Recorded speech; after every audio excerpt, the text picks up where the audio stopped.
¿Cómo están? Sé que somos poquitos, se irán sumando luego. Bienvenidos a todos y a todas. Quería agradecerles a la doctora Mirta Francese por esta invitación y por supuesto al Instituto de Estudios Judiciales del Consejo Departamental de Moreno y el General Rodríguez, que la doctora Francese está por ahí. Eso, Mirta, muchas gracias por esta invitación. La idea, ahí hay un montón de amigos, gente muy querida. Gracias a todos por estar. La idea es compartir un ratito una charla que nos invita a reflexionar sobre las cuestiones básicas de la tutela consumeril en el marco de un proceso judicial.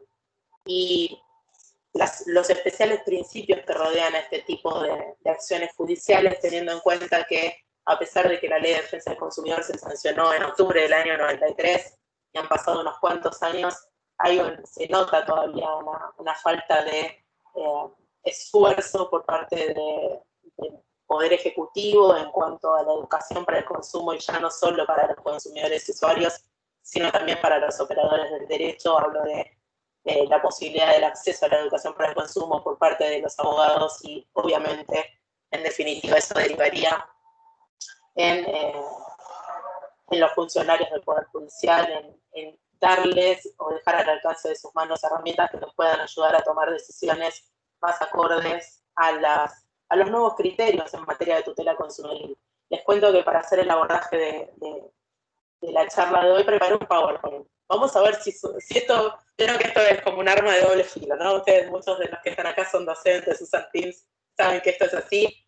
Yo voy a intentar, si no, se empiezan a reír porque saben que es así. Yo voy a intentar compartir este pequeño PowerPoint que armé, que no tiene demasiado contenido, sino que va a servirnos para ir guiando el pensamiento. Y quiero decirles que el abordaje que yo voy a hacer hoy va a tener fundamentalmente una mirada desde los derechos humanos, ¿sí? Porque esto es lo que se viene en materia de consumo. Pensar en el consumo como un derecho humano, en el acto de consumo como un acto necesario y propio de la vida humana, sin el cual no podríamos ni evolucionar ni crecer como sociedad. Atento que vivimos en una sociedad de consumo. Este es el marco típico. A ver, se borró, ¿no? No lo están viendo. El acto típico para poder seguir acá. El acto típico para poder seguir adelante y evolucionar como sociedad. Si no existe consumo, entonces no hay mercado, y sin mercado, ahí, Dios mío, no sé qué le pasa ahora.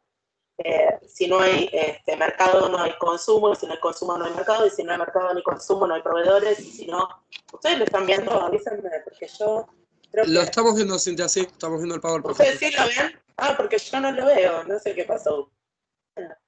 La idea es la siguiente: este PowerPoint nos va a ir guiando para que podamos ir teniendo en cuenta qué puntos yo estaría abordando, sobre todo pensándolo desde los, como les decía recién, derechos humanos, y que detrás de cada acto de consumo el objeto, ya sea una cosa o un servicio, va a ser indefectiblemente materia de discusión a partir de la interpretación de los tratados internacionales sobre derechos humanos del artículo 75, inciso 22 de la Constitución Nacional. Entonces, es necesario hacer esta mirada. No solamente el consumo está atravesado por los derechos humanos, sino y fundamentalmente por la cuestión de género y el resto de las políticas públicas asociadas a estos dos grandes baluartes a los que me voy a referir. Entonces, yo voy a intentar pasar la diapositiva, ahí vamos.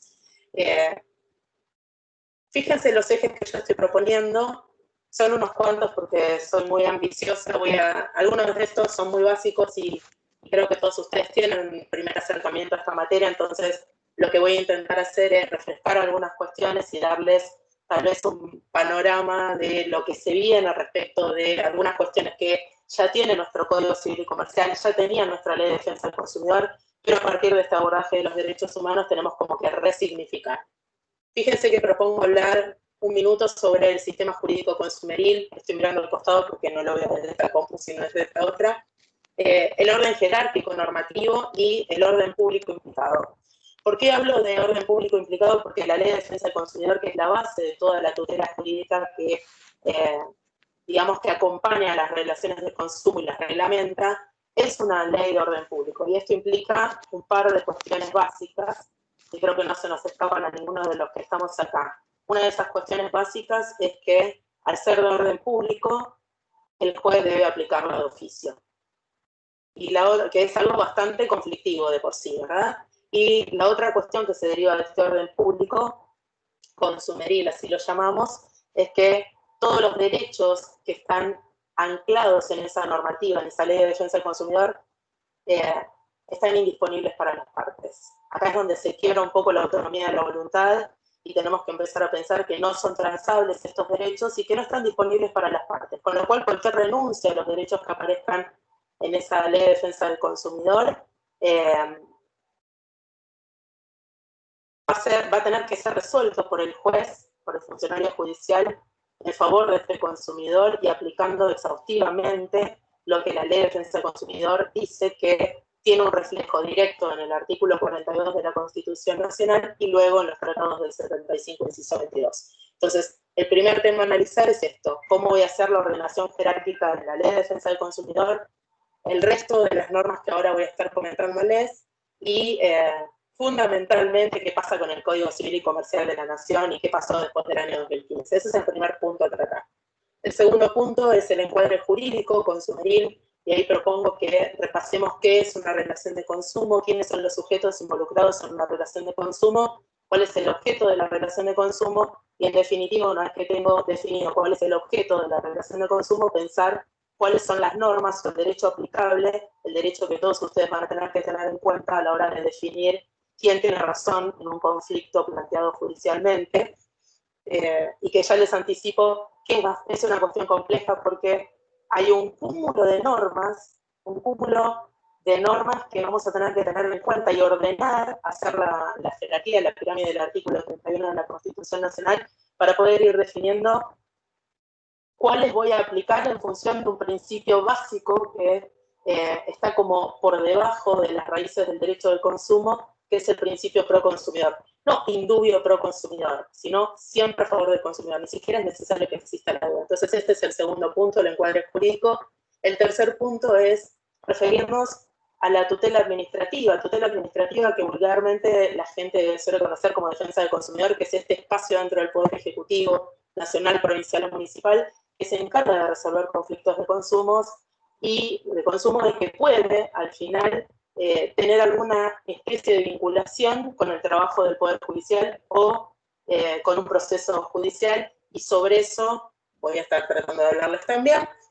El anteúltimo es el que creo que nos va a llevar un poquito más de tiempo, que es precisamente la caracterización del proceso judicial en materia de consumo, y el último es el más conflictivo, que es el daño punitivo, y ahí creo que vamos a debatir un rato los funcionarios judiciales y yo respecto de cuáles son los requisitos de procedencia de esta especialísima figura muy resistida en el territorio argentino por todo el mundo, por la doctrina, por nuestros jueces, por la Corte Suprema, pero que bueno, es un instituto que llegó para quedarse, resistió incluso la sanción del Código Civil y Comercial de la Nación, que trató ahí de costado medio que recortar la tutela y no lo logró.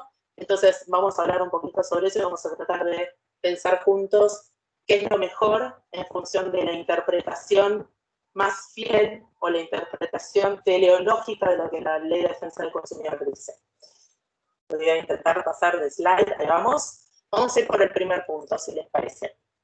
El primer punto, entonces, está referido básicamente al sistema jurídico. ¿Qué normas tenemos que tener en cuenta cuando alguien intenta resolver un conflicto de consumo por la vía judicial? Voy a ir un paso atrás y vamos a pensar un segundo cómo se puede resolver un conflicto de consumo. ¿Qué vías encuentro dentro del territorio nacional para poder resolver un conflicto de consumo? Esa persona que tiene un conflicto en el marco de una relación de consumo puede resolverlo por la vía administrativa, o sea, dentro del ámbito del Poder Ejecutivo, nacional, provincial o municipal, o podría hacerlo también dentro del marco de la órbita de una acción judicial o del arbitraje de consumo. Sobre eso hay todo otro tema para hablar, porque los argentinos tenemos como una desgraciada historia en el marco del arbitraje en general. No nos ha ido muy bien en los arbitrajes internacionales, entonces es como que nos hemos curado de espanto y nos cuesta un poquito confiar en el arbitraje como un medio para resolver conflictos, mucho más en el ámbito del consumo o en el espacio del derecho de consumo porque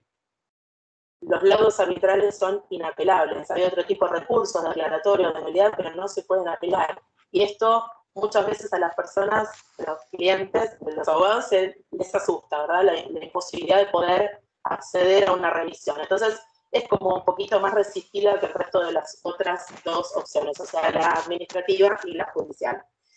Entonces, ¿qué normas vamos a tener que tener en cuenta? Aparece ahí la Constitución Nacional, los tratados internacionales del 75, inciso 22, y leyes nacionales varias. La 24.240, que es la Ley de Defensa del Consumidor, con todas sus modificaciones. La 26.993, que es la famosa ley del COPREC, Consumo Protegido, que ustedes en el marco de la provincia de Buenos Aires no la van a tener que aplicar, afortunadamente, pero no está de más mencionarla. El Código Civil y Comercial de la Nación, por supuesto, la Ley 27.442, que refiere a defensa de la competencia, y el DNU 274 del año pasado, que refiere a la lealtad comercial. Eso a nivel nacional. Y hay una ley que seguramente ustedes, quienes están trabajando en el Poder Judicial, probablemente ya hayan tenido que aplicar en materia de consumo, que es la 13.133, que es la ley que dentro de la provincia de Buenos Aires refleja lo que la Ley Nacional 24.240 dice o establece. ¿Qué implica? Implica nada más ni nada menos que el Código de Implementación del Derecho del Consumidor, pero en el espacio territorial de la provincia. Y como ven ustedes, yo les venía anticipando que es un lío esto del marco normativo, porque tenemos que empezar a definir cuál de este paquete normativo, cuáles de este gran paquete normativo vamos a estar aplicando, que además se va a seguir complejizando, porque cuando yo analice cuál es el objeto de la relación de consumo, probablemente me encuentre con que existe para cada tipo de relación de consumo normativa específica. Por ejemplo, si tengo a alguien que se presenta o que incoa una acción donde el objeto de la relación de consumo fue, qué sé yo, se me ocurre ahora, no sé, podría ser materia de seguros, o podría ser un conflicto con una póliza de seguro, o podría ser que tenga un conflicto con la prestación de servicio de telefonía móvil. Además de toda esta normativa que yo les estoy compartiendo en este slide, tendrían que ustedes acudir a la normativa nacional que reglamenta o regula la prestación de ese servicio en particular. Y eso, meterlo todo en una coctelera, mezclarlo y buscar hacer algo así como una armonización normativa en función del principio pro consumidor y aplicar aquellas normas que sean más favorables para el consumidor. Como ven, eso es bastante complejo, pero es necesario. Pero por si esto que les estoy diciendo fuese poco, yo noté ahí dos problemáticas que parecen muy simples de leer, pero que cuando uno las empieza a analizar y entiende lo que está implicado detrás, empieza como a agarrarse en la cabeza y a pensar que hay algunas cuestiones que deberían resolverse en el ámbito del Congreso de la Nación. Fíjense, yo establecí o anoté allí dos problemáticas.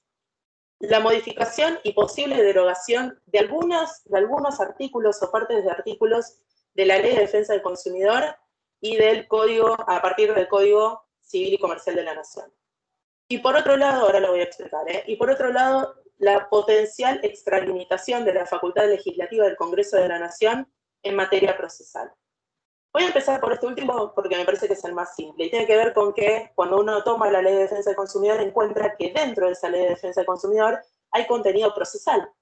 Está lleno de contenido procesal, un montón de artículos que refieren a cuestiones puramente procesales. Y ahí viene el problema del artículo 75, inciso 12 de la Constitución. A ver, tengo una ley nacional sancionada en el Congreso de la Nación que tiene contenido procesal. Bueno, frente a esta, teniendo en cuenta, ¿no?, que todo lo que sea procesal evidentemente o es eminentemente local o de las jurisdicciones provinciales. Bueno, frente a esto la respuesta de la Corte Suprema de Justicia de la Nación fue: no habría inconstitucionalidad porque, digamos que el legislador nacional lo que intenta hacer cuando sanciona una ley, sobre todo si es de orden público como esta, es incorporar herramientas procesales, algunos principios procesales dentro de esa ley nacional para asegurarse la efectivización o evitar escollos en cada territorio o jurisdicción local que termine implicando luego la imposibilidad de acceso a la tutela judicial efectiva. Entonces, es como un reaseguro. meto pautas procesales en la ley nacional para asegurar que después las jurisdicciones locales con sus propios códigos procesales no terminen funcionando como un escollo para que este consumidor pueda acceder a la tutela judicial efectiva y obtener una resolución adecuada a su conflicto. Ese sería el segundo de los problemas que yo al menos avisoraba. Y el primero es el más conflictivo de todos, porque es el que tiene que ver con lo que sucedió cuando se sancionó el Código Civil y Comercial de la Nación en el año 2015, allá en agosto del 2015. En ese momento, ustedes ya saben, se incorporó un capítulo a partir del artículo 1092 de allí en adelante, todo un capítulo dedicado exclusivamente a la materia del consumo.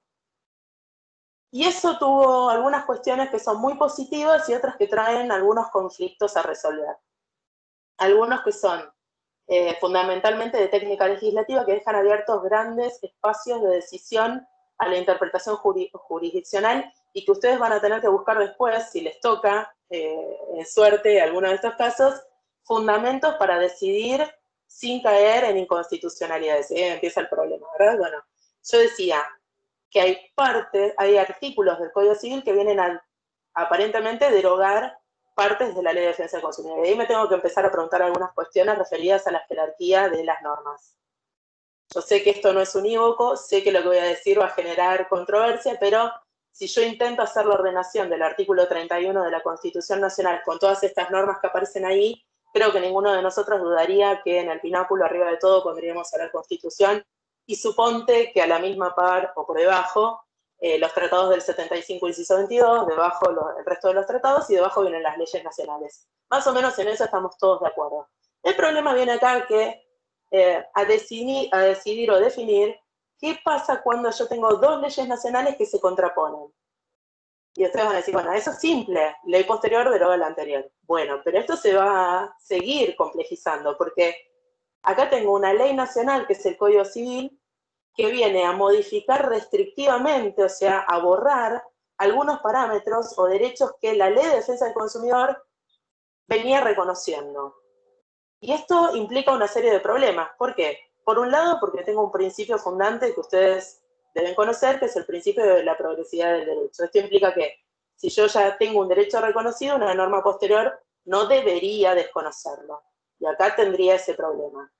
Pero tiene otro problema, si ustedes quieren, del corte constitucionalista, que tiene que ver con pensar si una ley nacional, como el Código Civil y Comercial de la Nación, puede derogar una parte de otra ley nacional que tiene contenido constitucionalizado y es de orden público. O sea, básicamente lo que les estoy planteando es, tendremos que definir en el orden jerárquico cuál está por encima de la otra.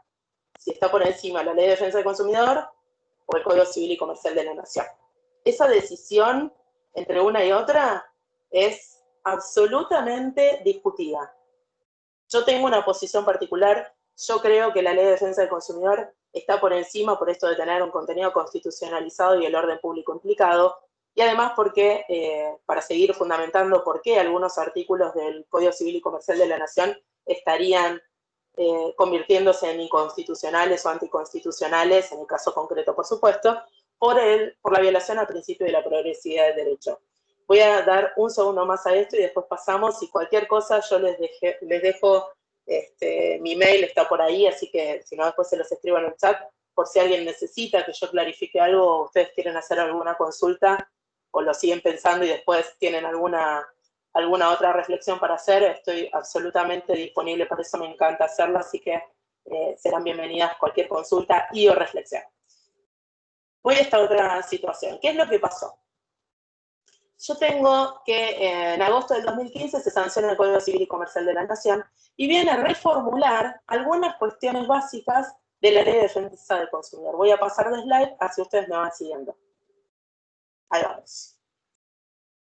En este slide ustedes ven esta parte que habla del encuadre jurídico y me va a servir para explicar un poquito mejor a qué me refiero con la derogación o no derogación y toda esa historia.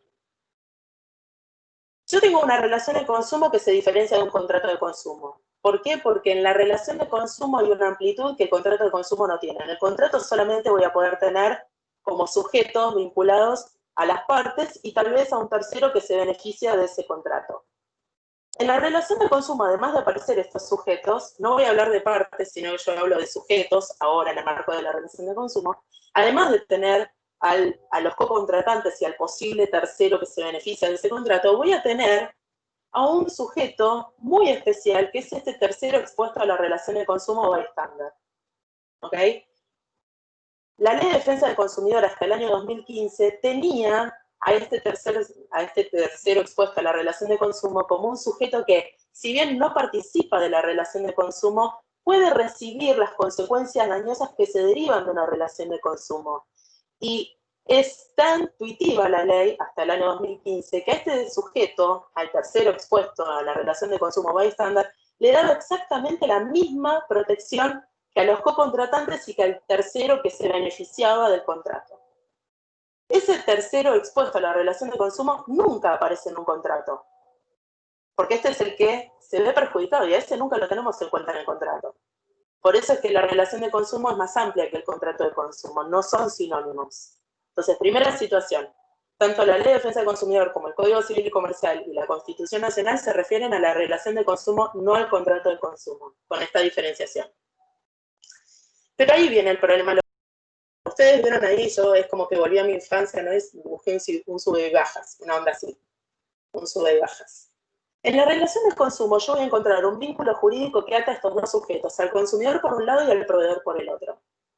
Y yo dibujé al proveedor en la parte de abajo porque es el que lleva el peso mayor, el que va a poder disponer y va a tener como más prerrogativas, el que está en mejores condiciones en un desequilibrio estructural que mantiene respecto del consumidor. Y al consumidor lo puse ahí como la parte del...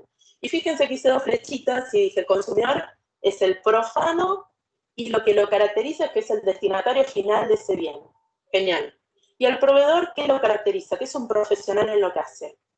Hasta el año 2015, hasta agosto del 2015, esto no era discutido.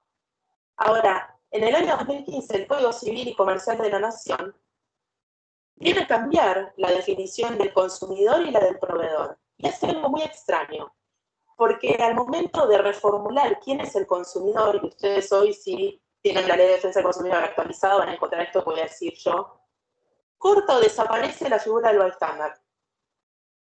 Es decir, que si hoy alguien estuviese expuesto a una relación de consumo y recibiese las consecuencias dañosas o nocivas de esa relación de consumo, pues entonces no va a tener la protección que tenía hasta el año 2015. Y con eso yo, en lo personal, tengo un problema, porque este cúmulo de personas tenían un derecho adquirido y ahora viene una ley posterior y recorta esa tutela. A mí me parece que eso es violentar el principio de la progresividad del derecho. Y me empiezo a preguntar qué pasa con esto.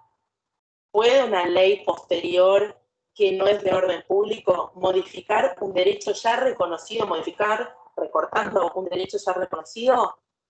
Mi respuesta es que no. No quiere decir que yo tenga la razón, yo estoy fundando porque lo digo, está discutido. Y hay gente que dice, está derogada la figura del bystander, y hay otros que dicen, bueno, no tan derogada porque hay un artículo del Código Civil y Comercial de la Nación que sigue receptando esta figura, pero le da una protección muy acotada y es solamente para todo aquello que tenga que ver con lo precontractual, si queremos hacerlo simple, o sea, publicidad engañosa, deber de información previa al contrato. Para eso, el Código Civil sigue reconociendo a la figura del bystander, pero le recortó la protección. Eso hizo respecto al consumidor. Y respecto al proveedor, ¿qué hizo el Código Civil y Comercial de la Nación? El opuesto. Hasta antes del año 2015, si yo leía la Ley de Defensa del Consumidor, me decía el proveedor es cualquier persona que participa en cualquier estamento de la cadena de producción, distribución o comercialización, pero lo hace siempre como profesional. No me decía que era un profesional que sea profesional, y el código tampoco me lo dice hoy. No me lo decía. Pero bueno, me decía que era un profesional.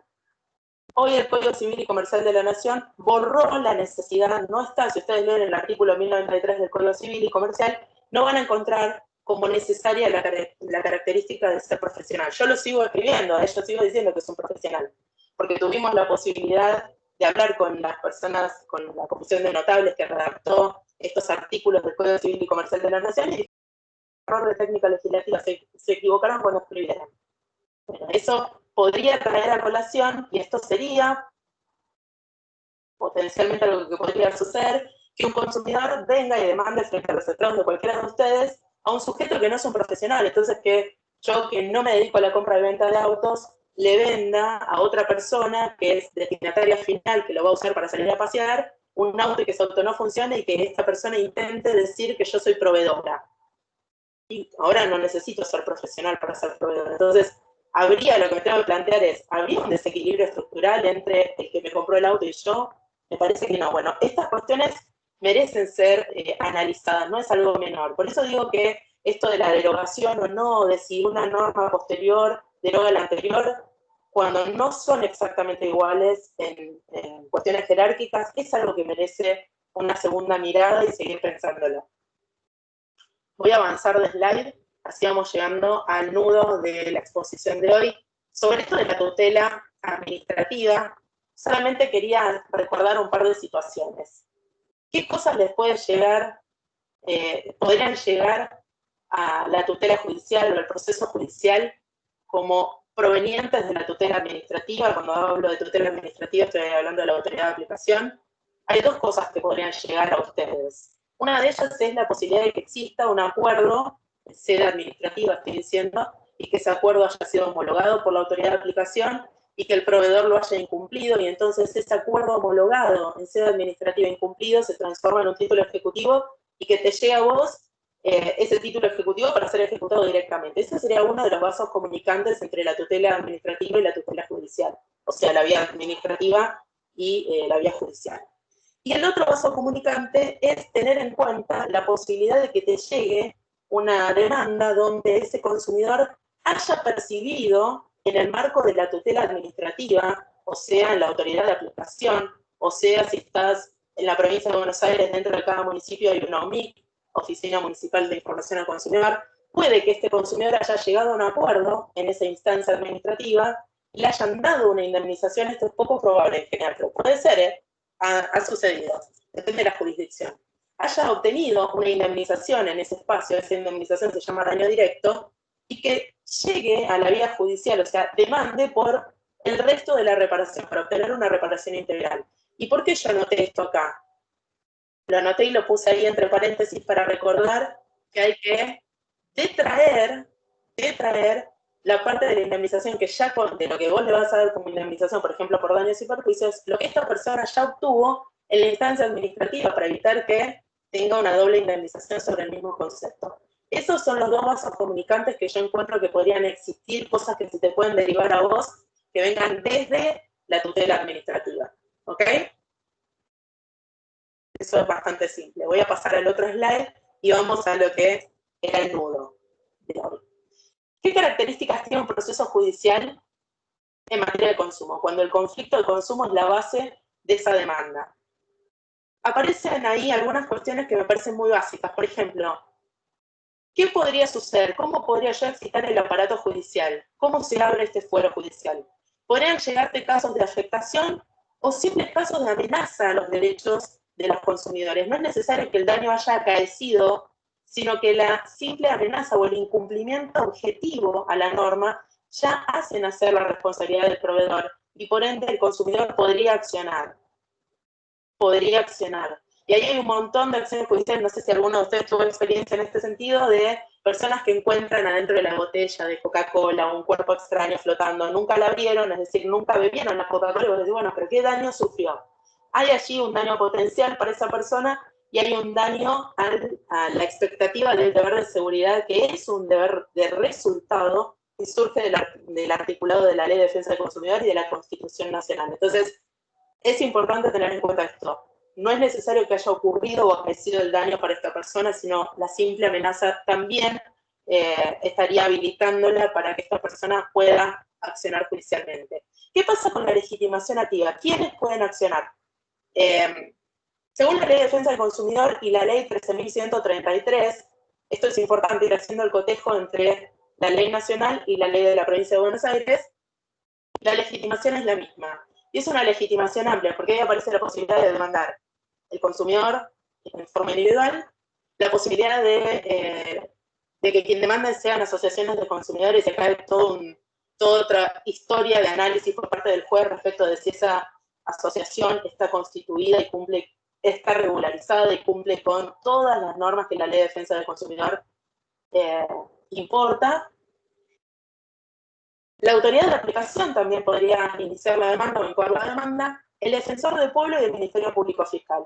Y acá viene algo muy, muy interesante. El Ministerio Público Fiscal va a intervenir de alguna de estas dos formas. Siempre, siempre, siempre como fiscal de la ley, o sea que hay que correrle vista para que se entere que esta causa está tramitando para que pueda fiscalizar que se esté cumpliendo con la totalidad del clausulado de la Ley de Defensa del Consumidor, teniendo en cuenta que es una ley de orden público, o sea que el Estado esté interesado en que esto se cumplimente, y cuando no lo hace, cuando no interviene como fiscal de la ley controlando, puede hacerlo como parte, puede ser parte. ¿En qué caso se da? Bueno, esto generalmente ocurre cuando quien incoa la acción es una asociación de consumidores y por alguna situación la desiste la acción o la abandona. Pensemos que en esos casos, sobre todo cuando estamos hablando de derechos de incidencia colectiva, acciones de clase y todo el lío que eso trae aparejado, sobre todo para ustedes, que les caen esas cosas extrañas y después tienen que empezar a ver cómo hacen para que todo el mundo se entere, no darle publicidad y todo eso que ustedes ya saben. El juez va a estar teniendo que revisar este Ministerio Público Fiscal ahora va a actuar como parte porque hay una asociación que abandonó, desistió de la acción. ¿Y qué va a tener en cuenta el juez en ese caso? ¿Qué va a tener que mirar? Y bueno, ¿qué estaba haciendo esa asociación? Estaba representando los intereses de un cúmulo de personas que deciden no accionar de forma individual y que por él están representados por esa asociación. Si la asociación se retira de la acción y no interviniese, no tomase la acción, la titularidad de la acción al Ministerio Público Fiscal, esas personas se quedarían sin la resolución judicial a ese conflicto que subsiste.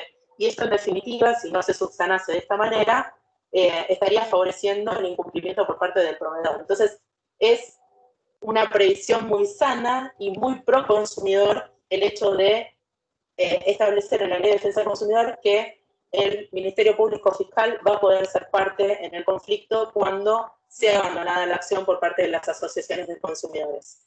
Respecto del defensor del pueblo, ahí hay toda una situación, ¿verdad? Una construcción jurisprudencial que ustedes deben conocer. Es bastante conflictivo el tema de reconocer la legitimación activa del defensor del pueblo. En la nación tiene una suerte dispar, a veces sí, a veces no.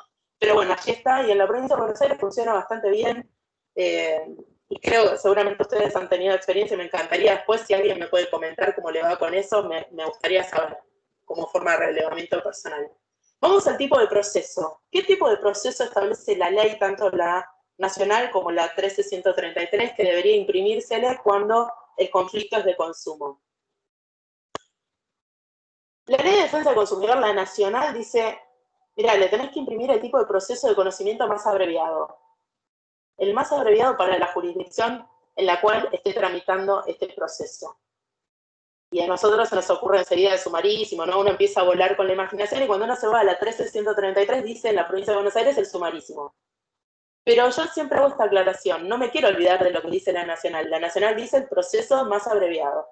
Y yo, que vengo ahí del derecho constitucional, siempre, siempre, siempre tengo en cuenta y suelo decir que pensemos que a veces la índole del objeto de la relación de consumo hace que uno no puede esperar demasiado a que llegue la resolución judicial y muchas veces se tramitan acciones de amparo, incluso con medidas autosatisfactivas. Y ahí tienen casos, por ejemplo, hay un caso muy interesante de AAA contra Medicus, donde la Suprema Corte de la provincia de Buenos Aires viene a dar el cierre a una discusión respecto del PMO, y si el PMO es exactamente el listado exhaustivo y específico que emerge del Poder Ejecutivo Nacional, del Ministerio de Salud, o si es un concepto dinámico que podría incorporar algunas prestaciones que no necesariamente están en ese listado, pero que teniendo en cuenta el derecho que está tratando de tutelarse, debe ser permeable y sujeto a la interpretación judicial. Y este es el temperamento que toma la Suprema Corte. Entonces, fíjense, no me puedo olvidar de la acción de amparo. Yo sé que es el proceso de conocimiento más abreviado, pero tengo que tener en cuenta qué es lo que se está discutiendo. Y me detengo un segundo en esto del tipo de proceso más abreviado para la jurisdicción, y ahí puse excepción, porque eso de la excepción también trae alguna clase de explicación necesaria detrás. La ley de defensa del consumidor me dice usar el proceso más abreviado. Pero también le da la opción a las partes a que le pidan al juez, obviamente fundando porque lo están pidiendo, que se aplique un conocimiento más largo. No un conocimiento, que se aplique un tipo de proceso más largo, más exhaustivo, por ejemplo el ordinario. Pero lo tienen que fundar y el juez va a tener que analizar, ¿es necesario para este caso discutir más tiempo, aportar más pruebas? ¿Es necesario un debate más exhaustivo? ¿O podemos solventarlo, solucionarlo con, no sé, un sumarísimo? Y va a tener que decir, obviamente, fundado. Ahora, ¿por qué yo digo, bueno, ¿qué van a decir? Pero eso no es tan difícil de entender. Es verdad, no es difícil de entender. Yo soy pesada y por eso quiero hacer la aclaración. Pero tenemos que pensar quién lo está pidiendo. No es lo mismo si el que pide cambiar el tipo de proceso por uno más largo, más exhaustivo, es el consumidor que si el que lo hace es el proveedor. Ah, si lo hace el consumidor, el juez lo va a mirar, por supuesto que va a analizar la situación y va a decidir el juez a pedido de la parte. Pero cuando vos como juez lo mires, vas a decir, bueno, a ver, ¿quién está interesado en resolver este conflicto? El consumidor. ¿Y el consumidor me está pidiendo que yo le aplique un tipo de proceso más largo? No creo que el consumidor tenga ganas de alargar el proceso porque sí, que esto sea una maniobra dilatoria. Es menos probable que el consumidor tenga ganas de perder tiempo porque en general cuando el consumidor acciona y más en la vía judicial está teniendo la posibilidad, ahora vamos a ver, de enfrentar costos, tiempo, recursos, desgaste, y hay algo que está insatisfecho previamente, entonces en general no quiere perder tiempo. Ahora, si el que lo pide es el proveedor, tengo que hacer una doble revisión, porque ahí sí, y no es que yo quiera esté en contra de los proveedores, trabajo para proveedores en general como abogada, así que no, lejos de mí está eso, pero sí tengo que tener en cuenta que tal vez esto sea una maniobra dilatoria. Por eso es que el juez tiene que analizarlo muy, muy bien. El principio general es el tipo de proceso de conocimiento más abreviado, pero es posible que la o las partes pidan otro tipo de proceso. Vamos a hablar bueno, el punto que sigue esto de la posibilidad de no necesitar un poder protocolizado por escribano y que se haga por simple carta poder. Eso es muy simple. Prefiero ir a la parte de la prueba. Obviamente todo esto está tratando todas estas garantías, si quieren llamarlo así, a mí me gusta llamarlo garantías o notas típicas, tienden a garantizarle al consumidor el acceso a la tutela judicial, que es nada más ni nada menos que la efectivización de una de las garantías más importantes de la Constitución Nacional. Entonces, fíjense, el que viene es el de la prueba, ese es como si causa escosor cuando uno habla de la prueba, porque, claro, uno viene pensando en el Código Procesal Civil y Comercial y decís, che, el que alega prueba, listo.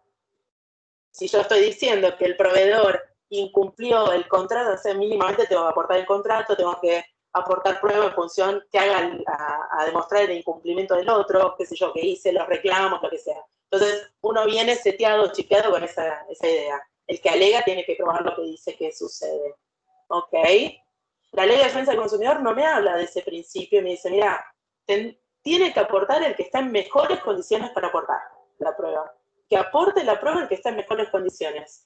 Genial, ¿quién es el que está en mejores condiciones? Acá tengo que hacer como un ejercicio mental. Si yo estoy en una relación de consumo que está caracterizada por un desequilibrio estructural entre el proveedor y el consumidor, siendo que el proveedor es un profesional en lo que hace y que tiene en general, no siempre, una superioridad económica, tengo que mirar del otro lado a quién tengo y tengo un consumidor que es el destinatario final y el profano.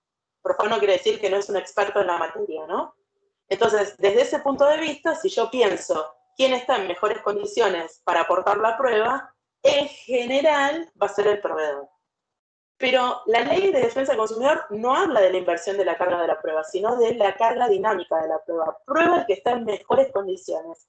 Y por eso yo hice un guioncito y puse colaboración, porque además de las cargas dinámicas tengo que tener en cuenta este deber de colaboración.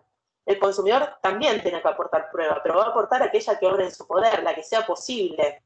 La que sea posible. Y es evidente que se le va a poder exigir más al proveedor porque siendo un profesional tiene que haber previsto la posibilidad de la ocurrencia de muchas de las cosas que el consumidor ahora va a venir a reclamar. Entonces, esto de las cargas dinámicas de las pruebas es algo a tener en cuenta. ¿Qué pasó con la accesibilidad? Hay un beneficio, que es el beneficio de la justicia gratuita, que no guarda identidad, no es igual que el beneficio de litigar sin gastos. No es igual. Primero hay una diferencia de la base normativa de la cual surge, del origen. Obviamente uno lo encuentro en el Código Procesal y el otro lo encuentro en la Ley de Defensa del Consumidor.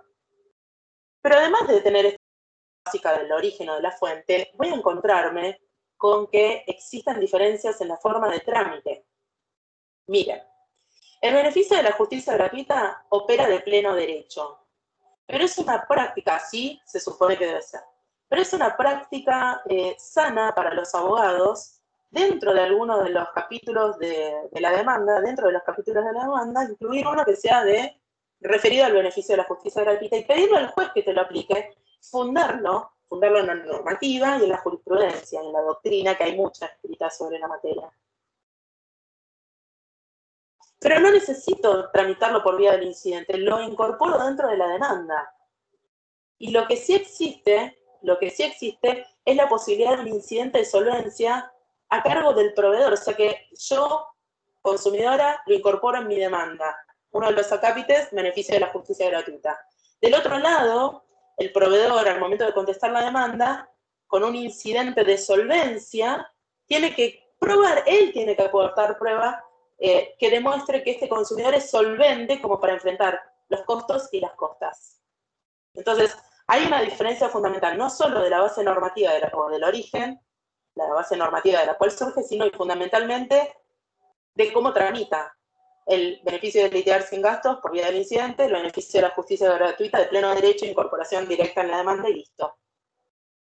Pero también tengo que plantearme qué es lo que, digamos, abarca este beneficio de la justicia gratuita. Yo recién les decía costa y costos. No es tan sencillo, yo lo simplifiqué, hay una construcción histórica al respecto y hay una postura de la Corte Suprema de Justicia de la Nación respecto de esta situación. Miren, yo puedo hablar de dos tesis respecto de qué amplitud tiene o qué cosas va a abarcar ese beneficio de la justicia gratuita. Puedo hablar de una tesis restrictiva y de una tesis amplia. La tesis restrictiva me dice que ese beneficio de la justicia gratuita solamente va a abarcar los gastos de inicio. Básicamente, la tasa de justicia, sellos, ¿no? Los gastos de inicio. Y la tesis amplia, que es la más favorable para el consumidor y la que la Corte Suprema viene sosteniendo hasta ahora, esto podría cambiar, me dice, no solamente los gastos de inicio, sino las costas también. Es decir, que si este consumidor pierde, no debería pagar tampoco. Y esto está discutido. Les quiero contar que está discutido desde hace mucho tiempo, no es algo nuevo, está discutido y está discutido también por lo que implica. ¿Saben por qué? Porque hay jurisdicciones provinciales que vienen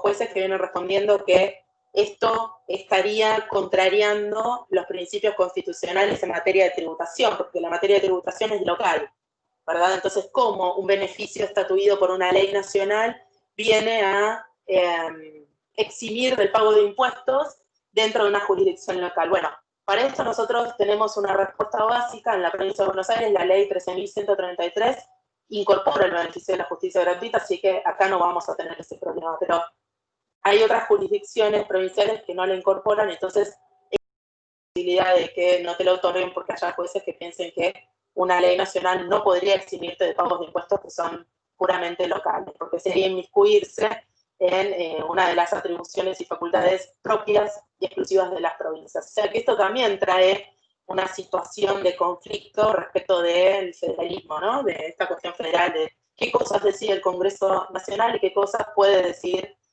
puede no, está garantizado que debe reglamentar los congresos o los poderes legislativos provinciales.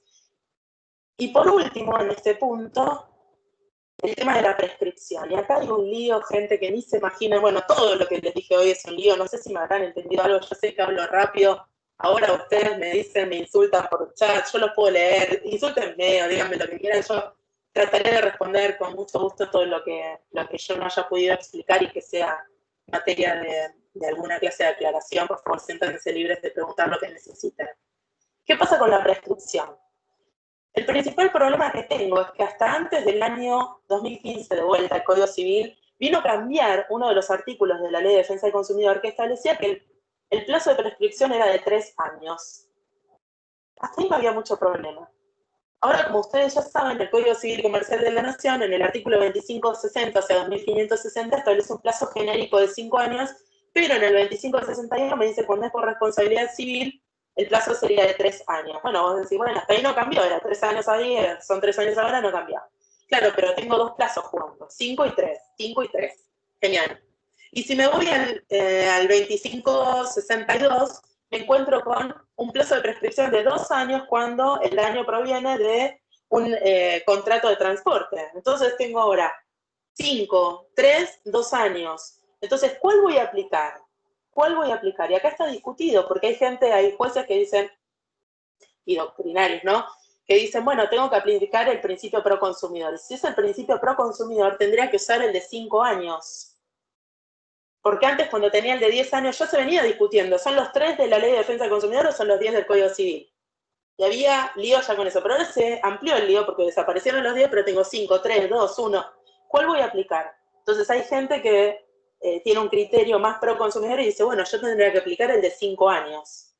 Y hay otros que dicen, no, me tengo que fijar, si es de responsabilidad civil, 3 años, y si tiene que ver algo con los contratos de transporte, daños derivados del contrato de transporte, voy a aplicar la de 2 años. Como una forma un poco más, digamos, restringida de visualizar los derechos del consumidor. O sea que no es tan simple de resolver. Y nos vamos a encontrar con criterios judiciales fundados, por supuesto, cada uno con sus razones, todos atendibles, pero lo que quiero decir es, se modificó la Ley de Defensa del Consumidor y se dejó abierto, o sea, la discusión, la idea del Código Civil y Comercial de la Nación de incluir la materia de consumo, me parece que es genial porque lo que está incluyendo es un núcleo duro de derechos, pero el problema es que había que armonizar, me parece que falló ahí, en mi humilde opinión, un poco la armonización entre la Ley de Defensa del Consumidor y el Código Civil y Comercial, porque dejó algunos y estas incógnitas que yo les vengo planteando que no tienen una resolución tan simple y que ahora van a depender de cómo cada uno de ustedes como jueces o funcionarios puedan ir fundamentando. Y esto nos lleva a otro problema que ustedes deben estar pensando, que es qué pasa con casos similares que obtienen respuesta absolutamente disímil.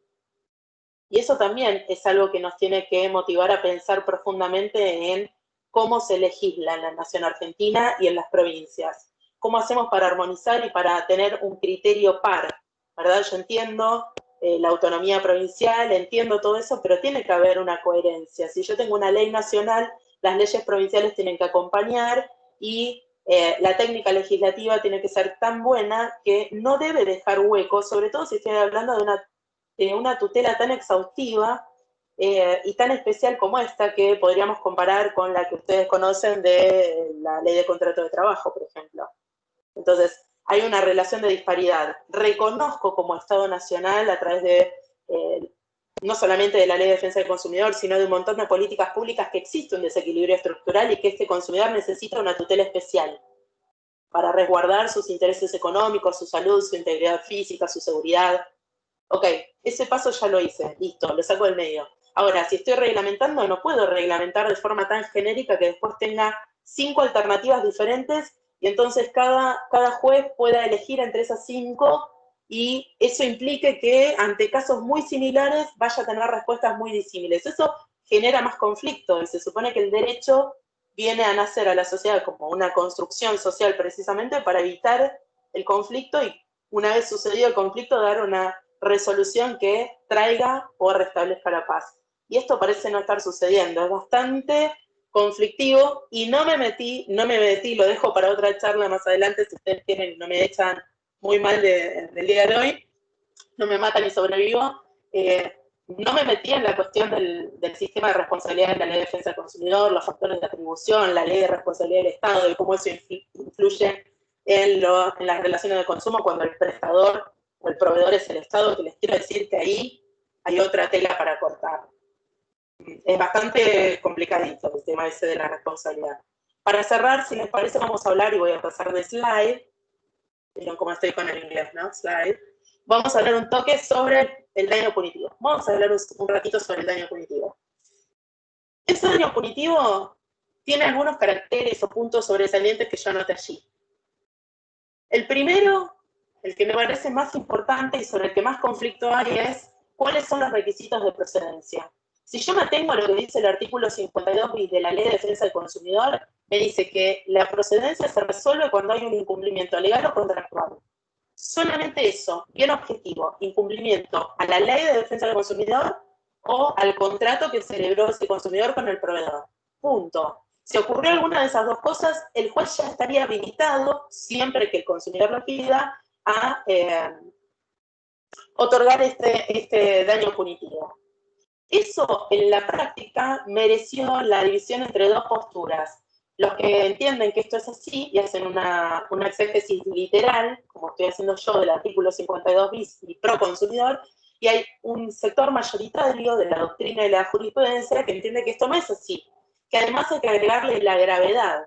Pero quiero que ustedes sepan que esto de la gravedad de un grave incumplimiento legal o contractual no está en la ley. Esta gravedad se la agrega a la doctrina y se la agregan los jueces, porque entienden que es como una herramienta de excepción, es algo para cuando existe de verdad un grave incumplimiento legal o contractual. La ley no habla de la gravedad, dice hay un incumplimiento legal o contractual, ya el juez está habilitado, tiene la llave para poder aplicar el daño punitivo siempre que el consumidor lo pida. Para lo que sí establece merituar o graduar la gravedad de ese incumplimiento legal o contractual es para establecer el quantum. ¿Cuánto le voy a dar de daño punitivo a este consumidor? Para eso sí va a tener en cuenta las circunstancias del caso, el hecho en cuestión. Ahí sí voy a empezar a mirar qué gravedad tuvo ese incumplimiento legal o contractual. Pero solamente para la procedencia no. Vuelvo, para la mayor parte de la doctrina y de la jurisprudencia es requisito de procedencia que ese incumplimiento legal o contractual sea grave. ¿Ok? Respecto a la naturaleza jurídica, es una sanción. Por eso hablamos de multa civil. Es una sanción. Eso quiere decir que es un castigo. Pero con esta especie de vuelta de tuerca muy interesante que es que el destino de esos fondos va al bolsillo del consumidor, no va al Estado, no va al erario público. Es una multa, pero a favor del consumidor. Y el monto, que es lo último que tenía para contarles hoy, es hasta 5 millones de pesos, con lo cual muchas veces en materia de relaciones de consumo, en conflictos de relaciones de consumo, es el daño punitivo lo que termina siendo un poco más apetecible la demanda, porque muchas veces los montos son muy pequeños y entonces, bueno, ahí se trabaja con el daño punitivo para intentar darle un poquito más de vuelo a la demanda, pero tenemos que tener en cuenta esto que yo anotaba ahí entre paréntesis. El monto que ustedes otorguen en concepto de daño punitivo, el daño punitivo es pedido por la parte, el consumidor lo tiene que pedir y tiene que estimarlo el consumidor. Yo pido un monto como consumidor y el juez me va a decir sí o no, si procede o no, y me va a decir si me va a conceder ese monto o menos. El monto del daño punitivo no tiene relación con el daño sufrido, sino que se gradúa en función de la gravedad del hecho. Ahí es donde voy a tener en cuenta la gravedad del hecho el incumplimiento legal o contractual. Esto es lo básico que yo tenía para contarles hoy. Yo no sé si se entendió algo, ustedes disculpen, yo hablo muy rápido, pero la idea, no sé, es escucharlos a ustedes ahora si alguien tiene alguna duda o quiere comentar algo, no sé, lo que quieran decirme. Esto es lo básico. Hay un montón para analizar por debajo de esto. Y les digo, presten atención al tema de la responsabilidad, porque ahí hay otro lío, ¿ok? Hay otro lío para resolver, que no era precisamente la tutela judicial, pero que es algo que está trayendo conflictos y que va a seguir trayéndolos a tenor del Código Civil y Comercial de la Nación y esta aparición de la imposibilidad de cumplimiento en el Código Civil y Comercial de la Nación, ya como una derivación de las eximentes. Bueno, eso es algo que se viene sobre todo en época de pandemia, de acá en más lo vamos a ver mucho, así que más allá del hecho del príncipe, el caso fortuito y la fuerza mayor, va a aparecer mucho la imposibilidad de cumplimiento, así que nada. Quedo abierto a lo que ustedes quieran decirme o preguntarme, yo los leo. Muchas gracias, Carreterus. Sí, por supuesto, yo se las dejo, no sé a quién se las dejo Fernando, yo se las dejo a ustedes y obviamente igual tienen mi email, ¿ok? Tienen mi email y me escriben, tranquilos, por favor, abrí el micrófono, no hay problema. Me escriben un mail para lo que sea que necesiten y nada, ahí estaré respondiendo todo lo que necesiten. Sí, por favor, Gilda, abrí el micrófono. Hola, Cintia, ¿cómo te va? Un placer ¿Cómo escucharte. estás? Bien, todo bien. Dos consultas te quería hacer. La ¿Cómo primera, estás? cuando hablaste del tema del trámite procesal que se le imprime a los procesos, Yes. a pedido del consumidor o del proveedor, ¿puede el juez de oficio determinar un trámite distinto? ¿Podría hacerlo fundamentándolo sin que sea pedido de parte? La ley dice que solamente es a pedido de parte, pero esta es mi interpretación, lo que yo te voy a decir, Gilda, es lo que yo interpreto. Yo interpreto que si vos como juez entendés que, por ejemplo, el sumarísimo, miren que tienen el Son las micrófono actas. Mirá, Marian, que tenés el micrófono abierto. Yo creo que si vos fundás porque estás decidiendo que vas a imprimirle un proceso diferente, atento, por ejemplo, a la profundidad del tema a debatir. Me parece que eso es atendible. Yo creo que si está bien fundado, es atendible. La ley no lo prevé así. Dice que la parte lo tiene que pedir. Pero yo creo que si por un auto fundado vos explicás por qué lo vas a hacer, tiene que estar fundado, por supuesto. Por ejemplo, fundado, como te decía recién, en la complejidad de lo que vas a discutir. A veces, no sé, pasa en la práctica que uno plantea cuestiones a partir de acciones de amparo, y encima pedís medidas autosatisfactivas y cuando el juez mira eso que vos le estás pidiendo y dice, espera, esto que me está pidiendo voy a tener que, no sé, oficiar, va a tener que oficiar, voy a tener que pedir a algún perito que intervenga y esto por ahí necesita un proceso de conocimiento mucho más amplio. Me parece, yo entiendo en mi interpretación que eso sería factible. Obviamente fundado porque aparte pensemos que es materia de orden público y acá el juez, obviamente le vas a tener que correr vista al Ministerio Público Fiscal que te dirá lo que opina de esto. Me parece que ponele, yo estoy hablando de lo que debe ser, yo te veo. Se supone que el juez es el director del proceso y que conoce el derecho. Acá estamos basándonos mucho en eso, por eso se quiebra la autonomía de la voluntad. Entonces, más allá de que la ley le dé la llave a las partes para que pidan otro tipo de proceso, me parece que el juez, que es el que conoce el derecho y que puede suplir esas falencias que las partes podemos llevar, es así. Yo sé que el juez no es infalible, pero está ahí como revisando. Me parece, yo creo que sí, Gilda, yo creo Genial. que sí. Muchas gracias. Y otra cosa, ya que te tengo y que sabes tanto y que es un placer escucharte, quería preguntarte qué opinás de la quiebra del consumidor. Oh, eso está muy interesante.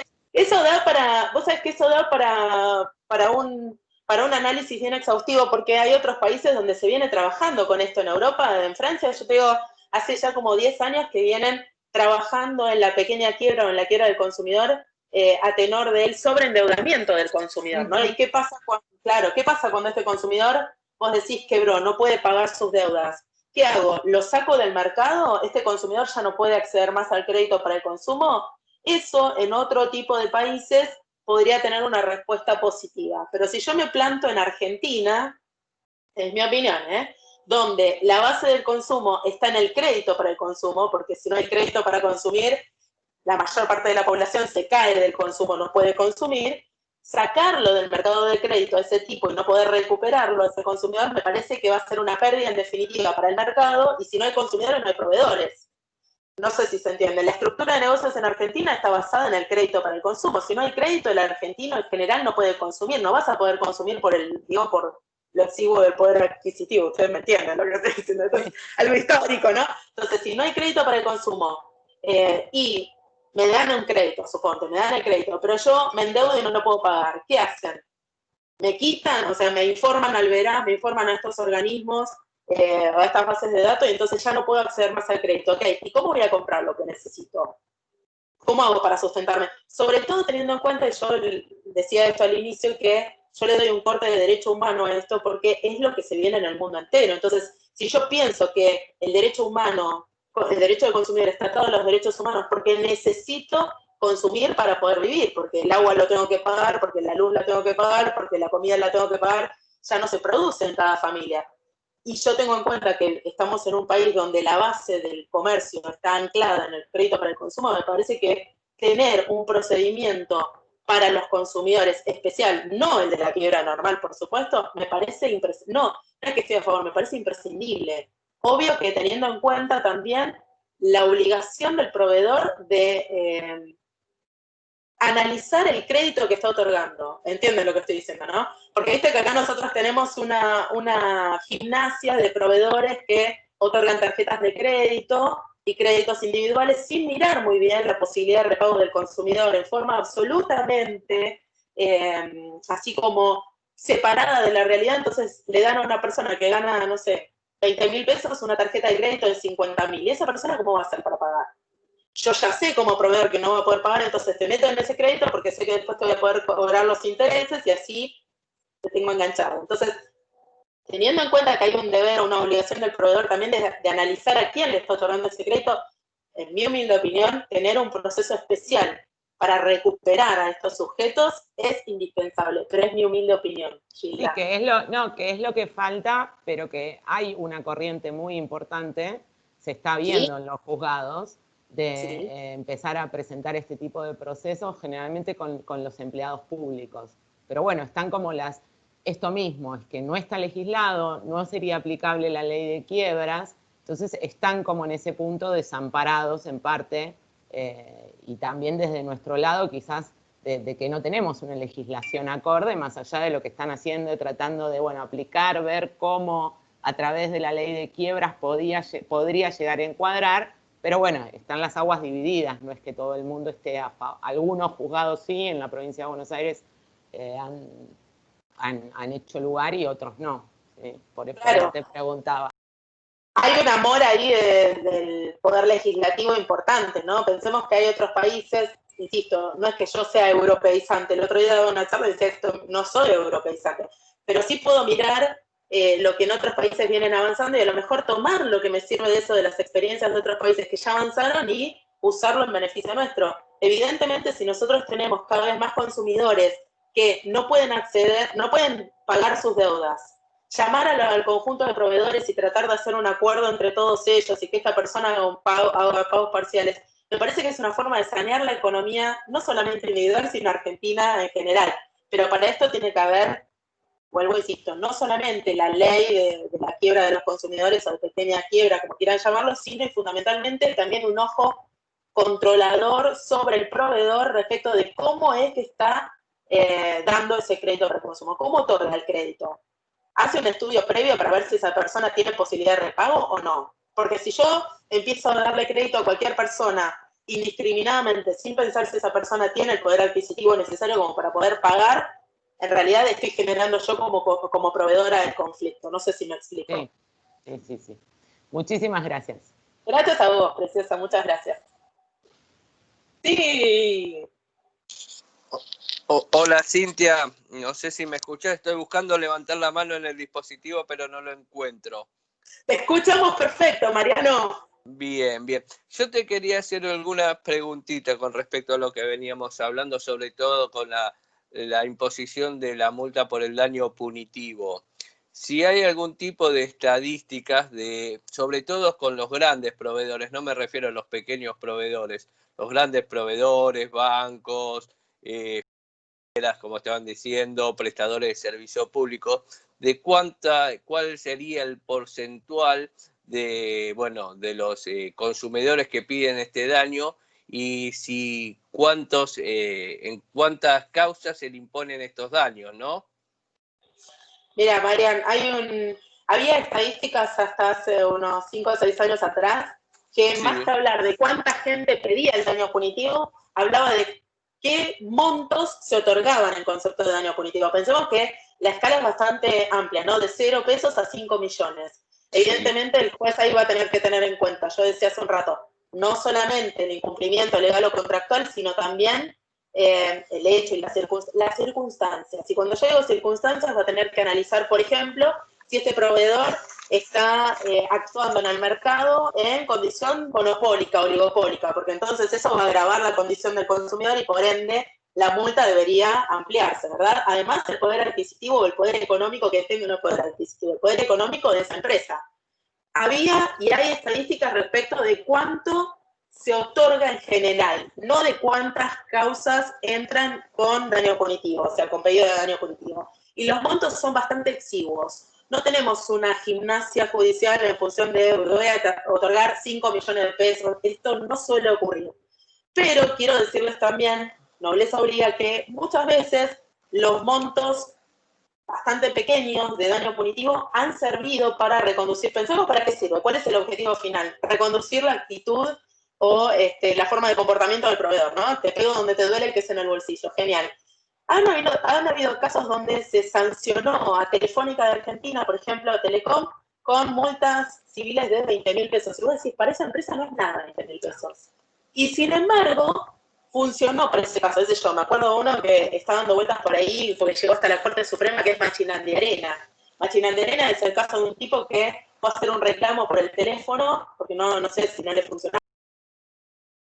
Y cuando llega hasta el local comercial de la empresa, se encuentra con que el tipo andaba en silla de ruedas, era una persona que andaba en silla de ruedas y no podía acceder porque era en un primer piso y no tenía forma de acceder para hacer el reclamo. Entonces hace obviamente un planteo judicial por violación a los derechos humanos, ¿no? A la posibilidad del trato digno y equitativo y por la violación o digamos, no solamente violación, sino el incumplimiento, tratar de escaparse a las pautas que los tratados sobre derechos humanos establecen en este punto, y la multa creo que fue, no miento, 20.000 o 30.000 pesos para Telefónica, y Telefónica terminó haciendo rampas. Después de ese fallo, Telefónica en todos los locales comerciales terminó haciendo rampas. Pero es cierto, y acá viene una crítica, yo sé, no me van a invitar nunca más porque yo diga esto, pero yo le tengo que decir, los jueces tienen como una gimnasia generosa en esto de otorgar montos amplios o montos grandes en concepto de daño punitivo, porque hay como una concepción, me parece a mí, es mi humilde opinión en este punto,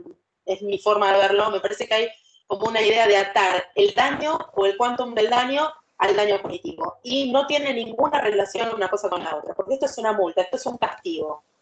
Por eso sí voy a tener en cuenta el nivel de incumplimiento, si esta empresa o esta persona humana que es proveedora viene incumpliendo, o sea, es reincidente, cómo es la estructura de negocios de esa empresa, pero no hay estadísticas de esas que vos pedís, Marian. Habría que hablar con la gente que lleva la estadística del Poder Judicial. Sería una buena... Si les cuento del año, hace 2 años o 1 año y medio o una cosa así, yo participé en una investigación de la Universidad de La Matanza respecto a cómo se resuelven los conflictos de consumo en el ámbito de la matanza, y estuvimos analizando qué pasaba con el daño punitivo y con el acceso a la justicia, y en general los daños punitivos que se otorgan son bajos y no mucha gente los pide. No hay como una costumbre en el abogado, me parece que es la no incorporación de esta gimnasia también, si quieren ustedes llamarlo así, de pensar en el daño punitivo y fundarlo. Yo creo que si vos al juez le pedís el daño punitivo y en el acápite del daño punitivo fundás cuál es la razón por la cual la estás pidiendo,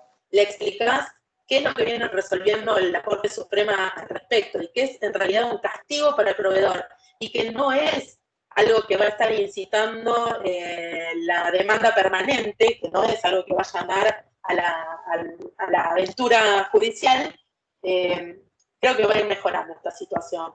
Porque en el resto de los países así fue. ¿Okay? Así fue, María, pero no hay perfecto. En realidad, Cintia, mi pregunta no fue del todo inocente, sino más que nada preguntaba porque lo que uno ve cuando trabaja con derecho consumeril, sí, es que muy pocas veces se conceden estas multas, y las veces que se conceden, como vos lo decís, son muy raquíticas los montos de esa multa. Y cuando hablamos de prestadores de servicios, como estaba diciendo yo, de banco, de financiera, vemos que por ahí mes tras mes van sumándole a los cargos, a los costos fijos, pequeñas cifras de 1, 2, 10 pesos, que en lo individual no hacen al consumidor, pero en el volumen se juntan con un montón de plata que tal vez es muy difícil de justificar esos rubros. Y muchas veces estas multas, al ser tan pequeñas, en realidad la ecuación le sale redonda al prestador del servicio, ¿no? Paga muy poco y a cambio de ese poco que paga termina facturando muchísimo más, multiplicando esas pequeñas multas, y me parece que terminan fracasando el objetivo de justamente el daño punitivo. Comparto plenamente, y muchas veces la respuesta que se da desde, digamos, el poder legislativo, sobre todo, bueno, para estos casos tenemos las acciones de incidencia colectiva. Y eso no es una respuesta real, me parece a mí, porque para algo está el instrumento, para algo está la herramienta, la Ley de Defensa del Consumidor. Es cierto, pero yo sigo insistiendo, si nosotros en las demandas, seguimos pidiendo y pedimos fundadamente, en algún momento se quiebra esa inercia. Y también quiero decir, yo sé, acá probablemente no haya nadie del Poder Judicial de Nación, pero sé que en la ciudad autónoma esto es todavía más complicado, porque caen los juzgados comerciales, ¿no? Y las cámaras comerciales detestan bastante la Ley de Defensa del Consumidor, es como que nunca te quieren dar cabida a casi nada de lo que pedís de la Ley de Defensa del Consumidor, mucho menos el daño punitivo. Pero me parece que en la gimnasia y en la fundamentación creo que ahí está la llave. Si yo puedo interpretar, como pasó en Machina de Arena, que llegó hasta la Corte, yo puedo fundar en los tratados internacionales, comprender que el acto de consumo es un derecho humano, me parece que eso va a ayudar, María. Me parece que sí, creo. Bueno, muchas gracias, Cintia. Felicitaciones. A vos. Muchas gracias a vos. Gabriela, sí, avanti. Abrí nomás el micrófono. A ver, ahí estamos. Cintia, no sé si se escucha bien ahí. Bueno, gracias. Primero tenía 1000 preguntas todo el día, pero voy a ser sintética y me quedo justo con este tema que me viene bien también para consultarte. La carga de la prueba sobre esto, por ejemplo, para la procedencia del daño punitivo, en este caso, yo por ejemplo, justo tengo una demanda contra una empresa de alarmas de Vox Populi, que se sabe que esta práctica es común, de que vos llamás y si no pagás, no te dan de baja. Entonces, así van arrastrando y postergando la baja del servicio y le siguen cobrando. Se sabe que lo suelen hacer. ¿Quién tendría la carga de la prueba en ese sentido? ¿Yo tendría que haberlo ofrecido, digamos? ¿O cómo se puede probar este incumplimiento recurrente? Espera que escucho un baby en el medio, me mata de que escucho un baby, puede ser. Otro invitado. Pobrecito, le estoy torturando con esto. No, él tiene que escuchar otras cosas. No importa. En principio, la carga de la prueba, Gabriela, la carga... Un poco, justo. No, yo te escucho, ¿me escuchás vos? Ahí vamos. En principio, ahora la carga sí, de la... se me corta. Genial. En principio, la carga de la prueba es dinámica. ¿Qué quiere decir esto? Que vos como consumidor o como representante, te pido si vos apagás el micrófono, así yo no escucho el retorno y puedo contestarte bien. En principio, vos representando al consumidor, te basta a vos con aportar la prueba que vos tengas. Pensemos que el proveedor es el profesional. Entonces vos le vas a decir, por ejemplo, yo te hice los reclamos en tal fecha, por eso es también importante la educación para el consumo, para el consumidor. El consumidor, para poder defenderse, también tiene que saber cuáles son sus derechos y sus obligaciones. Entonces yo tengo que aportar como consumidora toda la prueba que yo tenga. Por ejemplo, si yo vengo haciendo reclamos y no me hace caso la empresa que sea, no importa, cualquiera, Telecentro, ponele una que no tiene problemas, elijamos Telecentro. No importa. Bueno, vos tenés Telecentro que tiene un montón de problemas. Si hay alguien ahí de Telecentro, no me contratará en la vida. Bueno, a ver. Vos a tu cliente, esos reclamos deben quedar registrados por parte de la empresa. Deben ser registrados. Una sana práctica para el consumidor es tomar nota del día que hizo el reclamo, el horario, el número que identifica ese reclamo. A vos te va a bastar probar, en este caso, aportar los números de esos reclamos en los hechos, cuando haces el relato de los hechos, indicar el número de reclamo, el contenido de ese reclamo y cuál fue la respuesta que te dieron a cada uno de esos reclamos. ¿Ok? Eso va a ser suficiente. Después será tarea del proveedor tener que probar que en realidad resolvió el reclamo rápidamente, que vos no tenés razón, es tarea de él, porque en esta idea de la carga dinámica, pruebe que está en mejores condiciones. Pedirle al consumidor que pruebe algo más que, en este ejemplo que yo te estoy dando, los diferentes reclamos que hizo, la poca prueba que pueda tener, y hay veces que vos me vas a decir, pero hay veces que vos llamás para hacer un reclamo y ni siquiera te dan un número de reclamo. Bueno, vos decís que llamaste tal fecha y el otro tendrá que demostrar que vos no llamaste. Esa es la idea. Y referida al daño punitivo, como se puede agravar, que creo que a eso venías vos, se va a agravar digamos, el monto, el quantum del daño punitivo en función del incumplimiento o de la reiteración de los incumplimientos. Vos vas a probar que vos escribiste 10.000, no sé, le mandaste un SMS, no sé, también lo reclamaste por Twitter. Vos vas a probar lo que puedas probar. Y el otro, por eso es muy importante que el relato de los hechos esté bien circunstanciado y esté bien fundado, o sea, que esté exhaustivamente explicado, con fechas, con horarios, con número de reclamos, con las negatorias de otorgar número de reclamo o número o código de identificación, como sea que esa empresa lo esté llevando. Vos vas a probar solamente eso. El otro, el proveedor, va a tener que, para poder eximirse de responsabilidad, quebrar el nexo causal. Y bueno, y para quebrar el nexo causal, las causales que surgen del Código Civil y Comercial de Ordenación, las que ya conocemos, ¿no? Caso fortuito, fuerza mayor, el hecho de un tercero por quien no debe responder, ponele, no sé. El hecho del príncipe, bueno, me olvidé de alguno, espera que no me acuerdo, y la imposibilidad de cumplimiento que aparece ahora ahí como esta cosa extraña. Vas a aportar la prueba que vos tengas en tu poder, que tu cliente tenga en tu poder, y relata muy bien los hechos, y cuando te dice el daño punitivo, explica muy bien, fundale al juez muy bien por qué se lo vas a pedir. El incumplimiento ya es la llave para que aplique el daño punitivo. Así hincapié en eso, que no es necesario que sea grave, y en todo caso, trata de ser bien exhaustiva, si hay muchos reclamos, uno por uno, para que el juez pueda tomar conocimiento de esto, comprenda que vos que estuvieron sometiendo a un trato indigno, porque esa es otra de las llaves para la aplicación del daño punitivo, no solamente el incumplimiento legal o contractual. Cuando hay una alteración al trato digno y equitativo, por ejemplo, porque vos haces reclamos y nadie te contesta, por ejemplo, porque te contesta una máquina o una grabación, o hay una respuesta pregrabada, que es algo que pasa todo el tiempo, eso es una afectación al trato digno y equitativo. El trato digno y equitativo es parte de un derecho humano, la dignidad es la base de los derechos humanos. Entonces, violar eso es violar la Constitución Nacional. Cuando vos le fundás al juez esto, le va a costar un poco más, yo sé que hay jueces, me parece que hay jueces escuchándome, no les va a gustar esto, pero les va a costar un poquito más decir no tiene razón. Espero haber respondido, Gabriela.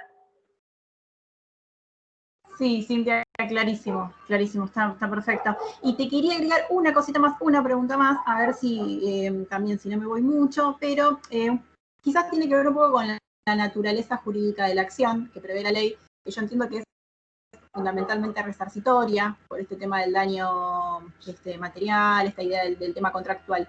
Pero digo, y yo lo he incorporado y tenía pensado en incorporarlo, existe la posibilidad también que dentro del objeto, por ejemplo, en este caso, por ejemplo, el de la alarma, que el juez ordene que se dé la baja, porque, por ejemplo, esta persona, al no haber pagado las facturas, aún hoy todavía no pudo obtener la baja del servicio. Entonces, yo, por ejemplo, lo incorporé. No sé, ¿está bien? Espera, Gabriela. Espera que eso es más fácil todavía lo que me estás preguntando, porque hay un principio, lo digo en latín para que parezca que sé más, pero no es que sé más, lo digo en latín para que vos se lo escribas en latín al juez, los jueces me van a querer mucho con esto que estoy diciendo, favor libertatis. ¿Qué quiere decir esto? Que no puede quedar atrapado el consumidor por causa de una deuda a una relación contractual. La deuda no puede atar al consumidor. El consumidor puede dar por terminado el contrato independientemente de que mantenga la deuda histórica. Porque si no, lo que vos me estás diciendo es que existe o una práctica o una cláusula abusiva. Fíjate eso. Fíjate si esto de no poder darte de baja es algo que surge del contrato, ahí lo fundás como que hay una cláusula abusiva. Y si en realidad no hay una cláusula en el contrato que diga que no le puede dar de baja cuando debe, sino que es una práctica que lleva adelante la empresa, hablas de prácticas abusivas. Con eso, pidiéndole al juez si es una cláusula abusiva, la nulidad de esa cláusula, y si es una práctica abusiva, le decís que está alterando el trato digno y equitativo. Y el juez, si le pedís la nulidad, y el juez va a tener que, estudiar el caso, no digo que te va a dar la razón, pero esa sería la idea, Gabriela. ¿Okay? Perfecto, clarísimo, muchas gracias. Nada. Bueno, no sé si alguien más quiere preguntar algo. ¿No? Ay, gracias, Versailles. Cintia, ¿cómo estás? Sí. ¿Cómo le va? Sí, preciosa. Estoy como Mariano. Hola, Mariano, no puedo enganchar para levantar las manos. Ahí está. Hola, Mirta. ¿Cómo estás? Muy bien. Bueno, primero felicitarte porque la verdad que tu claridad es enriquecedora para todos. Muy clara la exposición, se entendió más que bien todo, o sea, tenés una manera de explicar muy docente, muy docente, muy docente. Bueno, y eso creo que para un orador es lo más importante, porque a veces uno tiene muchas cosas para transmitir, pero hay que ver cómo las transmite. Bueno, las transmitiste excelente, realmente. Por eso te hemos elegido también. Pero bueno, la verdad que al menos no sé si habrá alguna que quiera hacer otra pregunta, pero todo re claro, más que claro, creo. Pero muchas gracias, Mirta. Para mí, quiero agradecerle, lo dice antes, pero ahora que la veo, sé que no No podemos podía hacer. hablar, por eso no te podía decir. Muchas gracias por esta invitación. Para mí es un placer. Quedo a disposición de ustedes para lo que necesiten. Les dejé ahí en el chat mi email. Lo que necesiten, me escriben, contesto todo. Por ahí tarda un poco, pero contesto todo. Prometo que contesto todo. Así que, Mirta, mil gracias por invitarme. Un placer. Genia. Muchas gracias. Muchas gracias. Besos gigantes para todos. Que pasen un excelente fin de semana. Cuídense mucho y nos estamos viendo pronto. Excelente, Hola, doctora. amiga. Disculpe que interrumpo así, Gra- pero doctora, excelente. Ay, gracias. Es carretero, mi amigo carretero. Muy claro, muy didáctico, como dice la doctora Francese, muy de docente. Muchas gracias. No aburrido, cambiás el tono de voz para que no nos aburramos cuando hablas. No, buenísimo. Dale, en serio. Muchas gracias. Muchas gracias. Sí, Sheila, ¿me querías decir Doctora. algo? Doctora Por Cintia. todo, agradecerte también. Sí, escucho por ahí. Sí. A mí, que no me saludaste.